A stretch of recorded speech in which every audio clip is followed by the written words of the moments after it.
Hello everyone, here's a new educational chess game. I'm playing against an Iranian player rated 2042. He opens with a pawn to e4, and I'm going to play my Caro-Kann defense. Pawn to c6, that's the defense I prefer. Knight to c3 is played, so obviously when you play pawn to c6 it's to support the d5 push. My opponent plays knight to f3. So, of course, I could capture, but the knight could recapture, and he would have better development. I could push d4. But in that case, the knight comes to e2 with a double attack on the d4 pawn, and if I play d3, there could be a capture. If the queen recaptures, the knight redeploys to g3, and the bishop attacks my queen, which has to retreat, then push d4.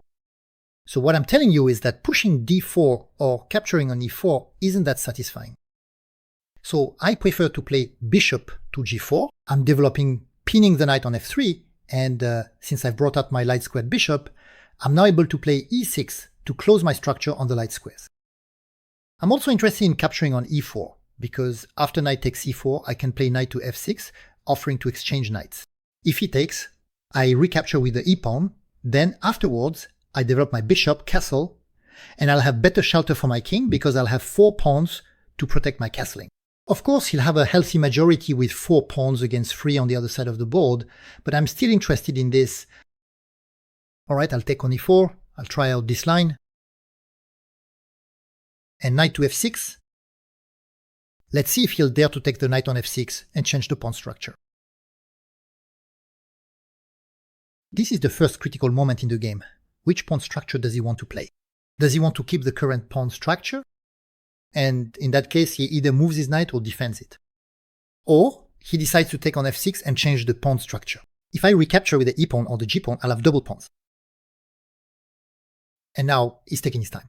He knows this is a critical position. It's also good to have opponents who take their time in the opening and don't just play mechanically, who try to understand the possible changes. So he plays bishop to d3, but by playing bishop to d3, he blocks the queen's protection of the d4 pawn. So I could take the knight, and after the queen recaptures, win the d4 pawn, but by doing that, I would still have a development lag. I'm not too keen on going after that pawn if it means I'll have to deal with a significant development disadvantage afterwards. I think it's still possible to do it. We'll see in the analysis after the game, because as you know, at the end of each game, I offer an analysis to try to see how I could have improved my opening. And I think it's possible to trade the bishop for the knight and then win the d4 pawn, but I also know that I'll suffer from a lack of development during the game and I don't want to get into that. So I'll just play the pawn to e6. Alright, I'll play pawn to e6. My opponent plays bishop to f4. So he still leaves me the possibility to take his knight and then win the d4 pawn. But this time, I would be attacking the b2 pawn. That said, going after the b2 pawn exposes me to a counterattack on b7. For example, if I play bishop takes knight, queen takes d4, and he castles kingside, and I go to take the b2 pawn, there will be rook to b1, my queen has to move, and I lose the b7 pawn with a significant lag in development. I think I'll rather choose to exchange the knights and then play knight to d7 afterwards. I don't want to play knight to d7 right now because the queen will no longer protect the d6 square, and his knight, supported by the bishop, could break through on d6. Alright, I will exchange his knight, and then play my knight to d7. The knight on d7 can reposition to f6 or sometimes prepare the e5 push. The c5 push is more complicated because you have to make sure the b7 pawn is protected, but sometimes it can be possible if, for example, I play queen to b6 first. The e5 push is very well controlled by white, but the knight on f3 is pinned. He plays queen to e2, preparing to castle queenside. I think I'm going to play knight to f6 to attack his light squared bishop and create the possibility to play bishop to d6 to exchange the dark squared bishops, or at least to offer the exchange of the dark squared bishops. Because for now, the pawn structure is rather in his favor. He has a space advantage. The d4 pawn against the e6 pawn gives him a longer semi-open file than mine. But the fewer pieces there are on the board, the less I'll suffer from this lack of space. So he castled queenside, letting me take the bishop pair, take that light squared bishop. Why not? That's interesting. But let's also look at other moves. I have queen to a5, which could be played to attack the a2 pawn. He'll play king to b1, and after that, what does it really give me? I think I'll rather develop with bishop to d6. And, if at some point my opponent plays h3 and I decide to give up the bishop pair. Well, an idea like bishop to d6 beforehand is interesting because I'm already taking the initiative to try to break his bishop pair and not let him keep the dark squared bishop. So I play bishop to d6. Of course, he could play bishop to g5 to pin, in which case I can retreat to e7, or after bishop to g5, I could consider bishop takes knight, queen takes, and then this move queen to a5, which will attack his bishop and the pawn on a2. But he plays bishop to e5 this time. If I take, the pawn recaptures with the rook, which attacks my queen, but I'll still look at the different exchanges, especially the sequence. Knight takes bishop, queen takes, bishop takes knight, queen takes, bishop takes e5, pawn takes, and now queen to a5, which attacks his pawn and the pawn on a2. And if he plays king to b1, I take the pawn on e5, but I have to be careful because I'm still behind in development. He'll be able to play rook to e1, attack my queen, which will have to move again, and after that I need to be able to castle, which I can't do yet. But I'm going to try anyway. Knight takes. So here, if he takes my bishop, I recapture with the knight and I will have one apiece. So he takes with his queen, attacking my bishop. I could also play bishop to f5 to attack his queen, but I'm going to play bishop takes f3. Now, he can recapture with the pawn and break his pawn structure to open the g-file. But I don't think that's too dangerous. I think I can hold on the g-file, or he can recapture with the queen, but then there will be this exchange on e5, followed by queen to f5, which will attack a 2 and e5 two pawns that are unprotected in his position. And since I haven't castled yet and I'm a bit behind in development, I'm being cautious. There we go, he recaptured with the queen. So I take on e5 as planned, and the moment of truth is approaching. What has he prepared against this move, queen to a5, and the attack on those two pawns? He could try to counterattack, for example, by playing queen to g3, to protect the pawn on e5, and counterattack on g7. If I take on a 2, he takes on g7, but after that, I can play queen to a 1 check, king to d2, and then castle queenside with check, so that the rook on d8 attacks his rook, my rooks are defending, and his king goes wandering.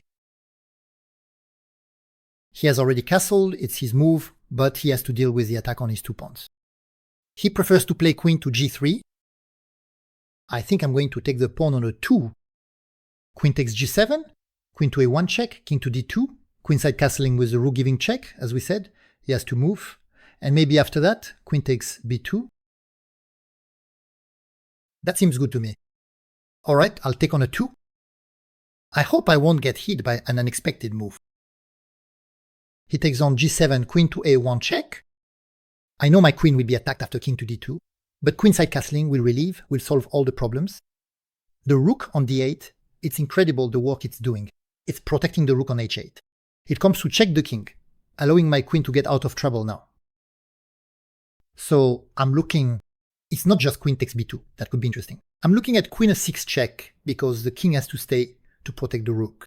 At queen a6 check, as I said, the king has to stay to protect the rook. No, because the rook on h1 is defending the rook on d1. So after queen a6 check, he could very well move his king, for example, to f3. And there, unfortunately, I don't see any follow-up. So maybe queen to b2 is actually the best move. I take the b2 pawn, I pocket this pawn, and I attack the c2 pawn with check. I still have pressure on e5. My rooks are still defending. That looks good to me. Alright, queen takes b2. So especially if rook takes rook, I take back. And if he takes the pawn on f7, he'll lose the pawn on c2 with check, along with the attack on his king. Or the pawn on e5, actually if he ends up taking on f7, the pawn on e5 can also be taken with check. So now I have an extra pawn. But you see, it's not the pawns that matter here, it's really the safety of the kings. And for now, I think my king is safer, even though it's not completely well hidden. So he just took on f7. But now, he's going to lose the rook. Queen takes c2, check. If the king moves, he'll lose his rook. And after queen takes c2, check, he can't block with the rook because I would simply take it. So queen takes c2, check, it's over for him. He might play king to f3, rook takes rook. I need to watch out for captures on e6 with check, but it's not a big deal. Even if he takes on e6 with check, I go to b8. There's no follow-up for him. So I take on c2 with check, and in the end, his aggressive queenside castling is going to cost him dearly. The a2, b2, and c2 pawns from his queenside castling have all been blown apart. The king moves to e3. Now, I could immediately take his rook, but I can also see if I have an interesting check. For example, queen to c3, check. If he goes back to e2, I could take the e5 pawn with check and keep attacking his king. Especially since if he then goes to f3, I'll even have moves like rook to f8, which will pin his king. So queen to c3, check. If he immediately goes to the file king to f4, there will be rook and escape. Queen to c3, check. He can go to e4. But I can come back to c2 with check if needed. Let's try queen to c3, check. I'm not going to take the rook right away. I'm going to test him a bit. Now, I don't have much time left. It's a 10-minute game plus 5 seconds per move, but now I have less than a minute. So I need to play a bit faster. Right now, I'm testing his king. Where is he going? If he goes to f4, rook can escape. That rook, not the other one. Because if he goes to f4 and I use the other rook, he could take with check. He goes to e4. Now, I don't have any interesting checks, except maybe queen to c2. I don't think so.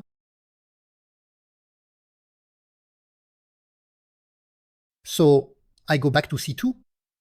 If he goes to the file, it's always the rook on d8 that comes to f8. So he's going to go back to e3.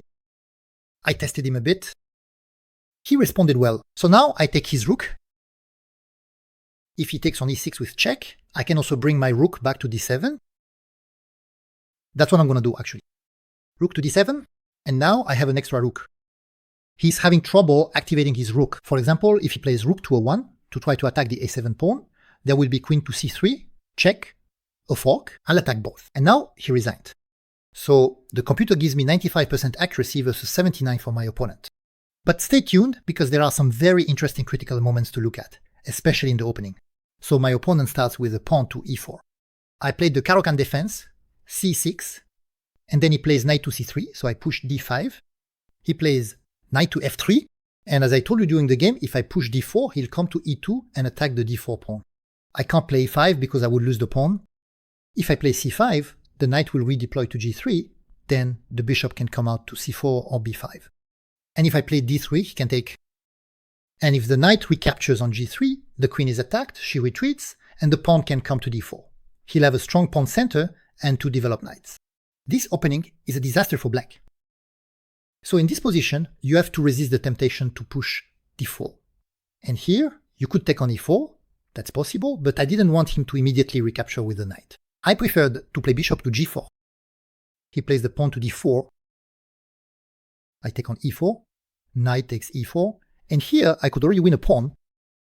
But as I mentioned a bit throughout the video, I don't want to win this d4 pawn.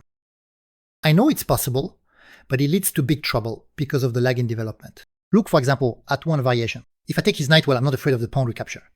Sure, it's true, the queen defends d4, but he still ruins his pawn structure, with the f2 and f3 pawns doubled. But white will play queen takes f3. And if I go take the pawn on d4, bishop to e3 attacks my queen, I can go take the pawn on b2 and see what happens. The best move for white is bishop to c4. Leaving the rook in check with the other rook, but counter-attacking the pawn on f7. If I play queen takes with check, king to e2, my queen is attacked and there's the threat on f7. If I get greedy and take the rook on h1, I'll die with a full belly, because the counter-attack is brutal. Queen takes f7 with check, king to d8, queen takes bishop with check. If I go to c7, there will be bishop to f4. If I go to d7, there will be knight to c5. There are no good squares for me. For example, king to c7, bishop to f4 check, king to b6, queen to d8, mate. And in the end, I get checkmated with all of the white pieces developed. I haven't developed any black pieces, except for my queen who just moved around, capturing white pieces, but in the end I get checkmated. So now you understand why, in this position, I'm not trying to win the pawn on d4. With perhaps a more precise defense, It's still possible to take it, but you create a lot of trouble for yourself and it's too risky. So I prefer to play knight to f6. I could have played e6 as well. Here, I'm waiting for my opponent to capture, because if my opponent takes, I recapture with the a-pawn, and we often get a game that unfolds with such development. For example, kingside castling, the rook on e8 or the knight on d7. And you see, the queen can be placed on c7 to attack h2 with the knight pinned. The rooks will be connected. We often put the rook on e8 to clear the way for the knight on f8, so it can come to g6 and join the attack on h4. It's a perfectly playable position. Even though I have doubled pawns, I have a more solidly castled king with chances to attack his own king. But in the game, he doesn't want to take the knight on f6. He develops and still leaves me the option to take the knight and capture the pawn on d4. But it's the same, I fear, bishop to e3 as I mentioned during the game, with kingside castling and the possibility of the rooks coming to b1 to counterattack on b7. I don't have good development here. I have almost nothing out, while my opponent's development is complete. So at this point, this kind of position becomes too risky. So after bishop to d3, I sensibly play e6, he plays bishop to f4, and here I decide to exchange the knights. That's the best choice. So the bishop comes to e4, and then I can play knight to d7 to bring it back to f6 and attack his bishop. He plays queen to d2, looking for dynamic play with queenside castling. Why not have opposite side castling, but I'm not going to castle kingside myself. So here I play knight to f6, attacking his bishop, and he castles queenside. He has finished his development, but now I have a series of rather interesting exchanges that I didn't play. I played bishop to d6. The computer suggests here to take the light squared bishop and play queen to d5. That's clever, because the queen comes to attack the d2 pawn. And if white takes, we recapture. I get the pair of bishops, the opening of the c-file, the knight on f3 is pinned, and it's a rather satisfying position for black. But in the position, I prefer to play bishop to d6. He played bishop to e5. And here, I could have, for example, castled, but instead I'm going to choose the best option, which involves precise exchanges that will then allow me to win a pawn under good conditions. I take his light squared bishop, he recaptures with the queen. I take his knight on f3, he recaptures with the queen. I take the bishop on e5, he recaptures with the pawn, my queen is attacked, and here I'm going to play queen to a5 to try to win a pawn. But I absolutely didn't consider queen to g5 check. It's rather strange that I'm trying to win the pawn on a5 instead of on g5. But I think I considered queen to a5 because he castled queenside, and I'm naturally drawn to the side where his king castled. So I played queen to a5, but queen to g5 was very good. After queen to g5, he can still play queen to e3. If I take on g2, there will be rook to g1, counterattacks on g7, and after queen to e3, he defends e5, but it would still allow me to break his pawn structure, so it's not so bad for me. But I played queen to a5. He could have defended with queen to b3, defending the pawn on a2 and counterattacking on b7, but it's still very promising for black because I can take the pawn on e5, and if he takes on b7, I castle. And I threaten rook to b8 to counterattack on b2.